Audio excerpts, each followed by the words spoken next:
और इस वक्त की एक बड़ी खबर बंगाल से जुड़ी है। बंगाल में चुनाव के बाद हिंसा पर फैक्ट फाइंडिंग कमेटी ने अपनी रिपोर्ट केंद्र सरकार को सौंप दी है। गृह मंत्रालय को सौंपी गई इस रिपोर्ट में कहा गया है कि बंगाल में चुनाव के बाद हिंसा एक साजिश के तहत की गई और इस साजिश की योजना पहले से ही बना ली गई थी। चुनाव के नतीजे आते ही हिंसा शुरू हो गई और वोट नहीं देने वालों को टारगेट किया गया। बंगाल में हिंसा पर 5 लोगों की एक फैक्ट फाइंडिंग कमेटी बनाई गई थी। इसमें 5 मेंबर्स थे, जिसमें पूर्व न्यायाधीश, पूर्व डीजीपी और पूर्व नौकरशाह शामिल थे। इस कमेटी ने अपनी रिपोर्ट आज गृह राज्य मंत्री जी किशन रेड्डी को सौंप दी है। रिपोर्ट में कमेटी ने सरकार को कुछ सुझाव भी दिए हैं। कमेटी ने अपनी जांच के बाद कहा है कि राजनीतिक विरोधियों के खिलाफ हिंसा पूरी प्लानिंग के साथ की गई। 2 मई को बंगाल का नतीजा आया था और 2 मई की रात को ही हिंसा शुरू हो गई। इसमें बड़े बड़े माफिया और अपराधी शामिल थे। राजनीतिक बदले के तहत हिंसा की गई। वोट नहीं देने वालों को मारा पीटा गया।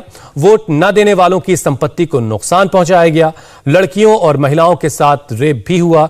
पीड़ितों को डराया गया ताकि वो पुलिस से शिकायत न करें। हिंसा के पीड़ितों के आधार कार्ड और राशन कार्ड छीन लिए गए। पीड़ितों को पुलिस से किसी तरह की सुरक्षा तक नहीं मिली। तो बंगाल हिंसा को लेकर फैक्ट फाइंडिंग कमेटी ने अपनी रिपोर्ट सरकार को सौंप दी है। गृह राज्य मंत्री जी किशन रेड्डी ने बताया कि रिपोर्ट के मुताबिक बंगाल में चुनाव के बाद 15 हिंसा के मामले हुए हैं। लगभग इनका रिपोर्ट के आधार पर 25 लोगों का हत्या हुआ है।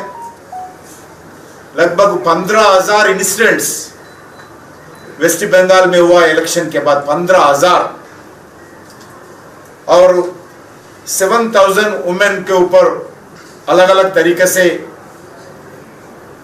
वो लोगों को अट्रैसिटीज किया है। लगभग 26 डिस्ट्रिक्ट्स के अंदर जो वेस्ट बंगाल में है उसमें 16 जिला में ये पॉलिटिकल वायलेंस हुआ है।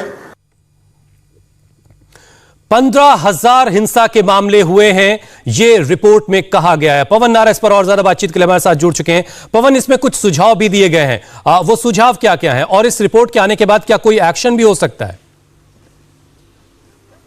जी, आपको बताएं कि रिपोर्ट कॉल फॉर जस्टिस नाम के सिविल सोसाइटी ग्रुप ने दी है, जिसकी अगुवाई सिक्किम हाई कोर्ट के पूर्व चीफ जस्टिस कर रहे थे। इसके अलावा झारखंड के डीजीपी, केरला के चीफ सेक्रेटरी के अलावा कर्नाटका के एडिशनल चीफ सेक्रेटरी इसमें थे।